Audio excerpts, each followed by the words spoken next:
Indonesia menyimpan sejuta sejarah. Salah satu tempat untuk mengenang dan mempelajarinya adalah museum. Perkembangan museum di Indonesia saat ini dapat dikatakan cukup bagus. Tetapi tentu memerlukan peningkatan-peningkatan agar Indonesia sebagai bangsa yang menghargai hasil karya pendahulunya dan melestarikan warisan budaya leluhurnya dengan harapan museum sebagai fasilitator masyarakat dengan peradaban budaya dapat diwujudkan. Terlebih lagi di era modern ini, museum menjadi tempat yang dicari tetapi tidak jarang diabaikan. Sehingga minat masyarakat untuk berkunjung ke museum menjadi semakin berkurang.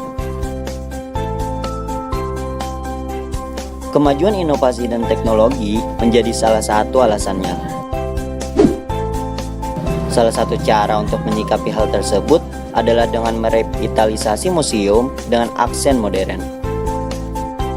Berkaca dengan permasalahan tersebut, maka dibuatlah aplikasi Museum Lambung Mangkurat Edu ini dengan tujuan untuk para pengguna atau pengunjung agar lebih mudah mendapatkan informasi secara detail dan gambaran lebih jelas tentang benda-benda koleksi yang ada di museum.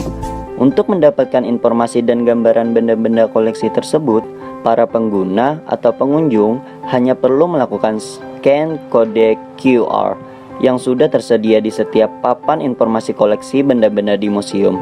Dan juga dengan adanya aplikasi ini diharapkan akan menarik minat para masyarakat untuk berkunjung ke museum. Mungkin masih banyak yang bertanya ya, apakah kode QR itu? QR merupakan singkatan dari Quick Response atau respon cepat yang sesuai dengan tujuannya adalah untuk menyampaikan informasi dengan cepat dan mendapatkan respon yang cepat pula. Berbeda dengan kode batang yang hanya menyimpan informasi secara horizontal, kode QR mampu menyimpan informasi secara horizontal dan vertikal. Oleh karena itu, secara otomatis kode QR dapat menampung informasi yang lebih banyak daripada kode batang.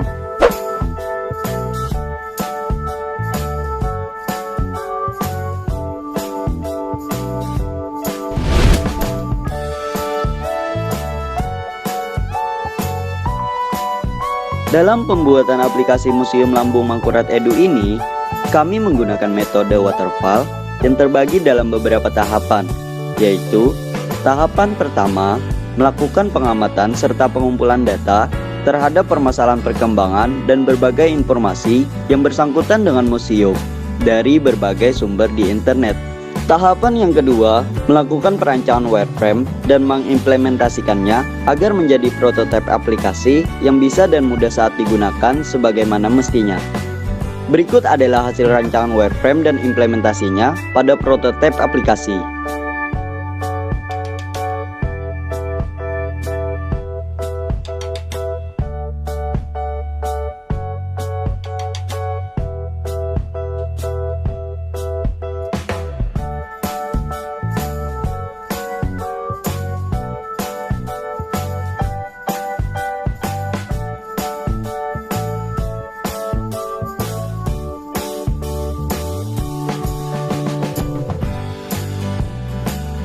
Tahapan yang ketiga, melakukan pengujian pada prototipe aplikasi untuk melihat bagaimana kemampuan prototipe aplikasi dalam merealisasikan perancangan.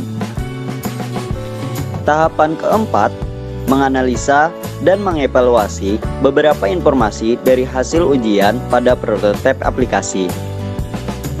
Diharapkan dengan dibuatnya aplikasi Museum Lambung Mangkurat Edu ini dapat memudahkan para pengguna atau pengunjung untuk mendapatkan informasi secara detail dan gambaran secara jelas tentang sejarah dan benda-benda koleksi yang ada di museum.